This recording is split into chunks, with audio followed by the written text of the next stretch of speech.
Wind erosion is a devastating problem in western New South Wales, burying fences and roads and sandblasting crops. This results in substantial damage, which equals a cost to both the farmer and the community. We all know what even the smallest loss means in these economic times. Wind erosion is influenced by two main factors: soil type and the amount of vegetation cover. Let's discuss each in a little more detail. Firstly, soil type. The lighter or sandier soils are particularly susceptible to erosion and hence require special attention.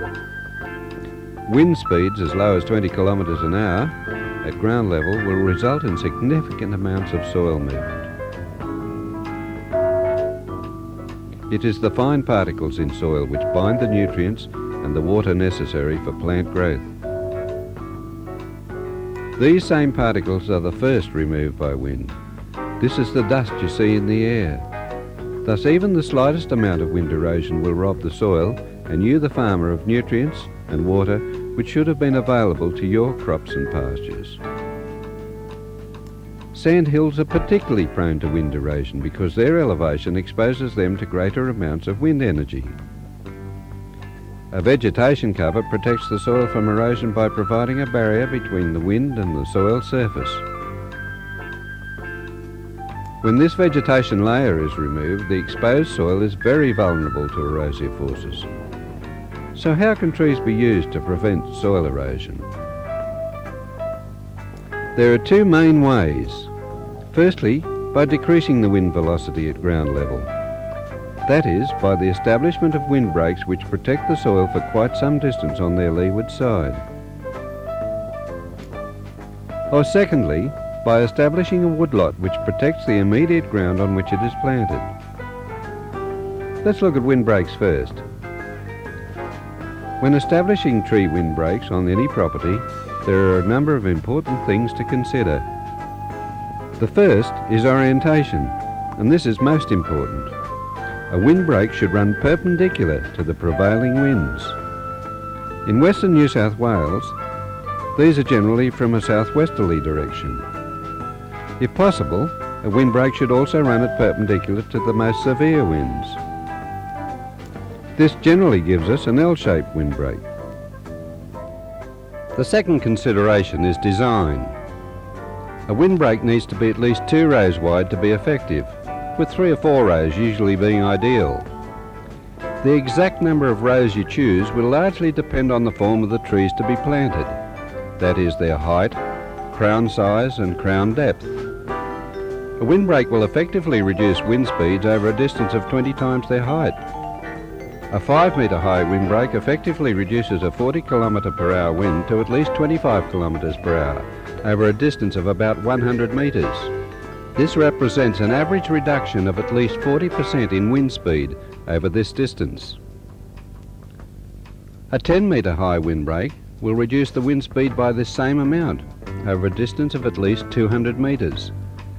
Thus, by increasing our windbreak height from 5 metres to 10 metres, we increase the effectively protected area from 100 metres to 200 metres. The higher the windbreak, the greater the distance it protects. The length of a windbreak is also important. As a rule of thumb, a windbreak should be at least 12 times as long as its mature height in order to maximise its effectiveness.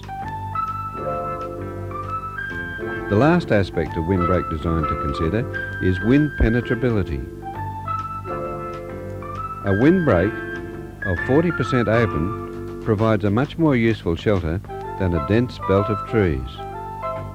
This is not to say that big gaping holes in windbreaks are useful. Rather, the opposite applies, with these spaces actually focusing wind energy, creating a tunnel effect, which may even increase areas of wind erosion. If you must have a gap in a windbreak, such as a stock entrance, this should be designed to minimise deleterious effects, such as the case in this windbreak.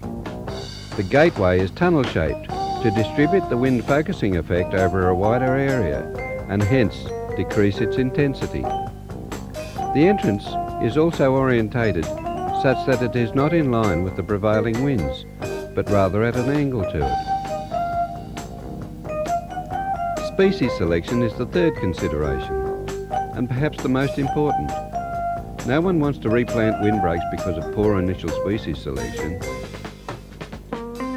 Factors such as soil type, frost prevalence, frequency of waterlogging, growth rate, and longevity of the species should all be considered before the final selection is made.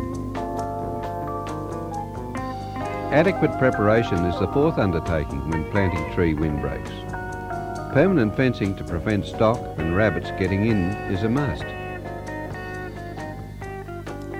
Deep ripping up to 12 months before planting can greatly enhance vertical root movement and hence seedling growth.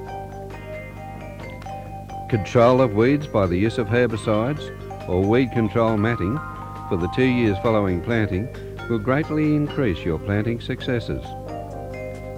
So recapping on what we have just said, the most important considerations when planting a windbreak are 1. Orientation, 2. Design, 3.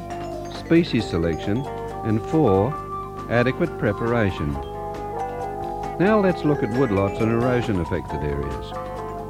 In areas very badly affected by soil erosion, replanting with trees or shrubs may be the only solution to the problem. This may mean taking that area, say the upper slopes of a sandhill, out of production altogether in order to stabilise it with trees.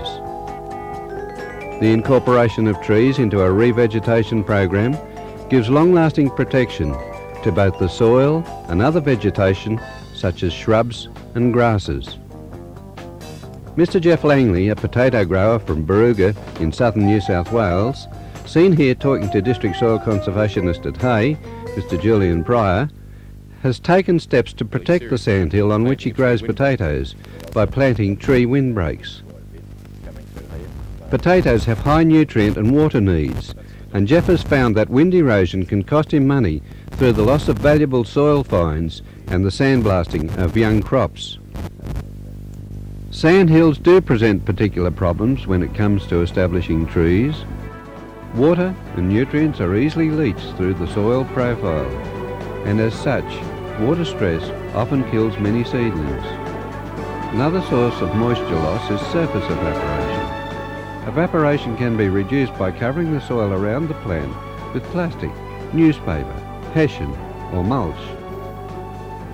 The elimination of weeds from 1 metre around the growing plants is also very important, as these compete for the limited water and nutrients available. The addition of a slow-release fertiliser, particularly one high in nitrogen, may also be necessary at the time of planting. When planting with trees, there are 2 very important points to consider. Firstly, plan carefully. Ensure appropriate windbreak design and undertake tree establishment at the optimum planting time and in a way which will produce the best results for you. As well, make sure all tree plantings complement your overall farm plan. Aerial farm layout photos available from your nearest Department of Lands office are excellent for visually mapping out tree planting in relation to farm fixtures and practices. Secondly, set realistic planting goals. If you have time to plant 100 trees, then only plant 100. Success will come more readily if you start in a small way and increase your plantings each year as your knowledge and expertise increases. Although you may think only small amounts of soil are lost to wind erosion, consider this. The movement of only 1 millimetre of soil per year equals a soil loss of 10 to 15 tonnes per hectare, a rate far greater than that at which most Australian soils are formed. So what do you prefer? This sort of landscape or this? For further information on windbreak or tree establishment, please contact your nearest office of the Soil Conservation Service, Department of Agriculture or New South Wales Forestry Commission.